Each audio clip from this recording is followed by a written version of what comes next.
Vamos a hablar ahora de economía. La tasa de desempleo del trimestre octubre-diciembre del 2023 fue 8,5%, la cifra más baja desde mayo del año pasado. Sin embargo, es el peor registro en un último trimestre de un año del 2020. Para profundizar respecto a las cifras de desocupación, conversamos con la directora del Departamento de Economía de la Universidad Diego Portales, Marcela Perticara. Marcela, bienvenida a Canal 24 Horas. ¿Cómo te va? Buen día. Hola, buen día. Muchas gracias por la invitación, Andrés. Marcela, hay hartos números para analizar, claro, depende, claro, como muchas veces como se quiera mirar el vaso. Ayer analizamos un poco los números, uno veía el nivel de ocupación, en cantidad de ocupados en Chile tenemos un registro histórico, poco más de 9.220.000 personas, pero también vemos que llevamos 14 mediciones consecutivas al alza. ¿Cómo ven los números del desempleo? ¿En qué momento estamos, Marcela? Mira, nosotros seguimos en un mercado laboral que está bien débil aún, porque si bien, como tú dices, hemos tenido aumentos sucesivos en los niveles de ocupación, inclusive cuando nos comparamos con el 2019, seguimos en niveles que están en tasas, ¿no es cierto? No hablemos en personas, porque nosotros sabemos que siempre hay un crecimiento natural de la población. El porcentaje de ocupación. Exacto, que está por debajo de lo que teníamos en octubre y diciembre, por ejemplo, del 2019. ¿Ya? Entonces, y si bien es cierto que parte de la presión que vemos sobre tasa de desempleo tiene que ver con incrementos en participación laboral que son positivos, claramente que la tasa de desempleo esté aumentando significa que estos aumentos de participación laboral que están solamente volviendo a niveles prepandemia no tienen su correlato en generación de empleo y por eso tenemos esta presión a la alza en la tasa de desempleo. Ya, entendiendo un poco cuál es tu análisis, claro, tenemos lo que te decía yo, la cantidad de ocupados es mayor que previo a la pandemia, la cantidad, pero si lo llevamos a porcentaje de ocupación, o sea, cuánto representan del total de la fuerza de trabajo, estaba revisando, llegamos previo a pandemia 58%, hoy día 56%. Todavía queda por recuperar para llegar al mismo nivel. Recuperar. Exacto. Pero es cierto, para ver el vaso medio lleno, que la tendencia anual, había unos gráficos muy bonitos que presentaron cuando dieron esta última medición desde el INE. Vemos que hemos ido en aumento, es decir, hemos siempre estamos un pelito más. Es decir, la tasa de ocupación, si vemos previa en el 2019, es aún más alta de la que tenemos actual. La diferencia es bastante más baja de la que teníamos, obviamente, el año pasado o el año inclusive anterior. Entonces, esa es la buena noticia.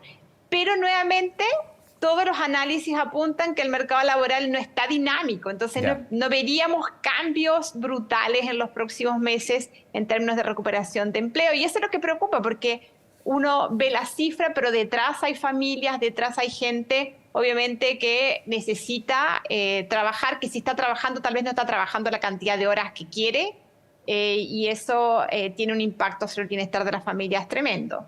Sí, Marcela, también es importante si nos puedes explicar los siguientes conceptos. Estaba viendo aquí los números.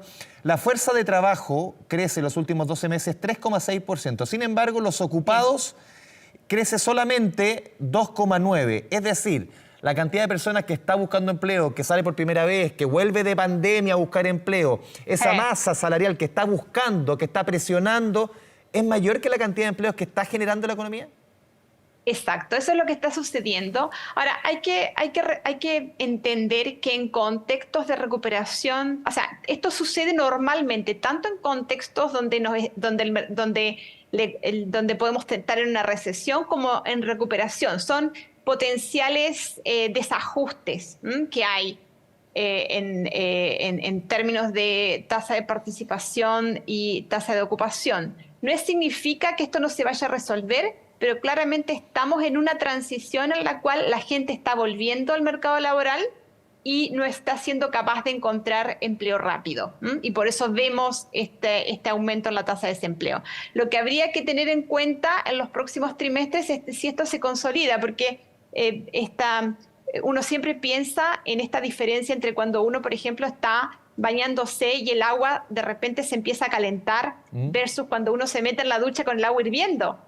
La preocupación tiene que ver que si esto se sigue manteniendo, es decir, seguimos teniendo gente incorporándose al mercado laboral que te está mostrando, te está evidenciando que hay una necesidad o un deseo de trabajar y el mercado laboral no es capaz de absorberlo, vamos a seguir viendo la tasa de desempleo que va a aumentar de a poquito sistemáticamente, pero en algún momento nos vamos a dar cuenta que está mucho más alta, ¿ya? Sí. Por ejemplo, la tasa de desempleo que tenemos en región metropolitana es una tasa de desempleo alta para los niveles históricos, los niveles normales.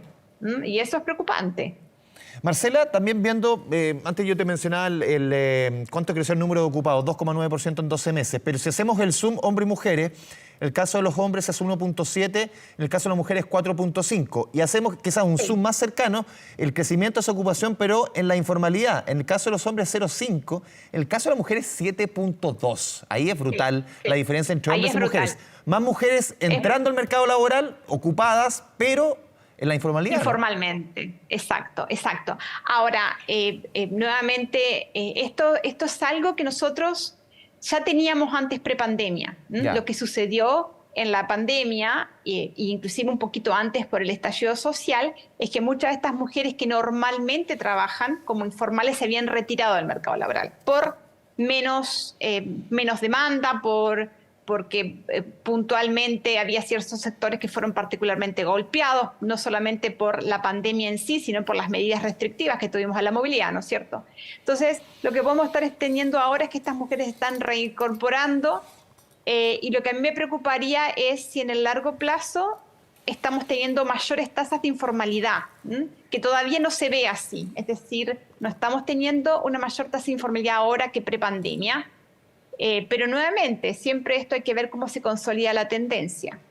Y esto tiene relación, Marcela, y tú nos puedes explicar mucho mejor, con temas de corresponsabilidad, es decir, mujeres que tienen a su cargo cuidados de menores, de adultos mayores, tal como sucedió en la pandemia, y necesitan empleos flexibles y a la vez un mercado que no está ofreciendo, un mercado formal, que no está ofreciendo ese tipo de empleo.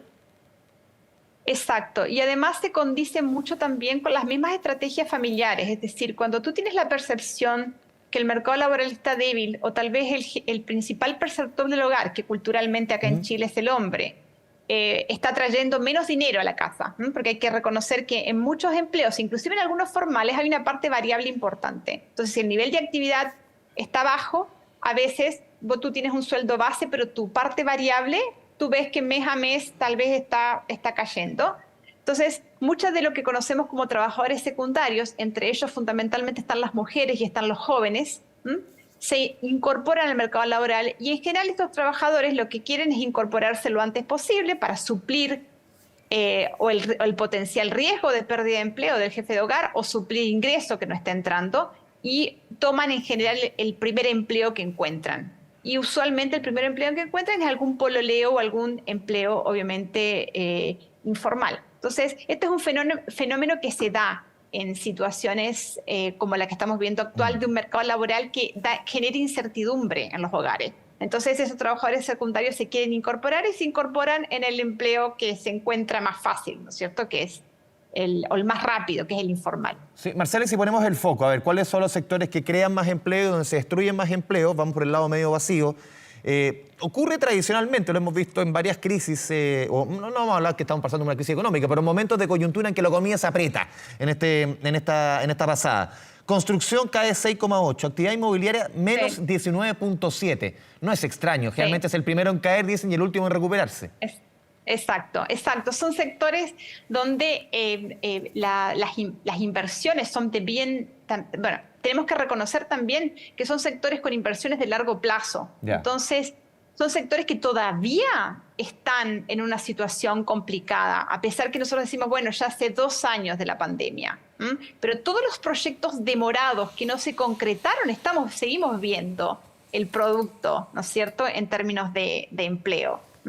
Y muchos proyectos que lamentablemente ante una perspectiva de bajo crecimiento para este próximo año inclusive, que se ha ido ajustando, pueden ser sectores que hayan parado algunos proyectos también que estaban en marcha, inclusive post pandemia.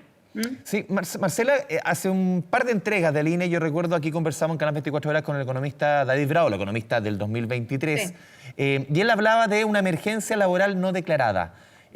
¿Tú lo ves así? ¿Cómo ves ese análisis que fue, obviamente, que provocó una discusión entre los especialistas en materia de empleo? Mira, yo en realidad tiendo a concordar con David. Es más, si yo te quisiera llegar a ti algunos escritos que teníamos muy para prensa nuestros de antes de la pandemia y antes del estallido, nosotros ya hablábamos con un colega mío, Mauricio Tejada, de un mercado laboral débil y en el cual había ya signos evidentes de que algunos grupos estaban siendo golpeados, entre ellos las mujeres. Las mujeres habían tenido ya, inclusive prepandemia, una dinámica de empleo que era mucho más lenta y que estaba ralentizada. Entonces, lo que nosotros tenemos son cifras que no nos preocupan ahora, pero por este fenómeno que yo te dije antes, nos hemos ido calentando de a poquito. Pero efectivamente son tasas que son mucho más altas de las que nosotros estábamos acostumbrados en un mercado laboral normal, por ponerlo en esos términos, ¿ya? Y en ese sentido, esta es la preocupación. ¿En qué medida este vaso medio lleno que yo veía antes, de una tasa de ocupación recuperándose lentamente, vamos a seguir con esta recuperación que nunca se completa? ¿O eventualmente vamos a ser capaces de volver a un mercado laboral un poco más sano, que era el que teníamos en torno al 2018, diría yo, ni siquiera 2019? Sí. Marcela, una última pregunta que se me queda en el tintero, se nos va el tiempo. Estaba viendo aquí los números también en nivel de ocupación de ciudadanos, ciudadanas de 65 años y más. En el caso de los hombres, la ocupación crece 10,6, de las mujeres 4,5. Un fuerte crecimiento en adultos mayores. ¿Qué está pasando? Sí.